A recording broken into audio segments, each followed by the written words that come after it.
এবার আল্লাহ নবী বলেন ওয়া ইন আদা, একই গুনাহ যদি আপনি বারবার করেন, সিনেমা দেখেন বারবার, আলেমরা কয় আর দেখো না, কোরআন কয় আর দেখো না, হাদিস বলে আর দেখো না, এটা গুনাহ আপনি বারবার করেন, জিদা, আপনার অন্তরের ওই কালো দাগটা বাড়তেই থাকে।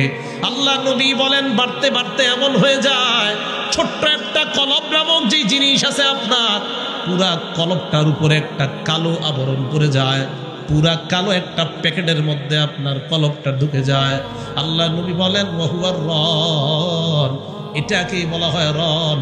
রন মানে হলো মরিচিকাওয়ালা অন্তর। আল্লাহ এই রনের ব্যাপারে বলেন কাল্লা বাল রন আলা কুলুবিহিম মা কানু ইয়াকসিবুন। কিয়ামতের ময়দানে বাল রন আলা কুলুবিহিম মা কানু ইয়াকসিবুন, অপরাধ করার কারণে কিছু মানুষের অন্তরের উপর কালো দাগ পড়া থাকবে। এই মানুষগুলা কিয়ামতের ময়দানে যখন উপস্থিত হবে, আল্লাহ বলেন কাল্লা ইন্নাহুম আর রাব্বিহিম ইয়াউমা ইযিল লামাহজুবুন, এই অপরাধীরা আল্লাহর থেকে আড়াল হয়ে যাবে। আল্লাহ তাদেরকে দেখতে চাইবে না, তাদের দিকে রহমতের দৃষ্টি দিতে চাইবে না। বলেন নাউজুবিল্লাহ।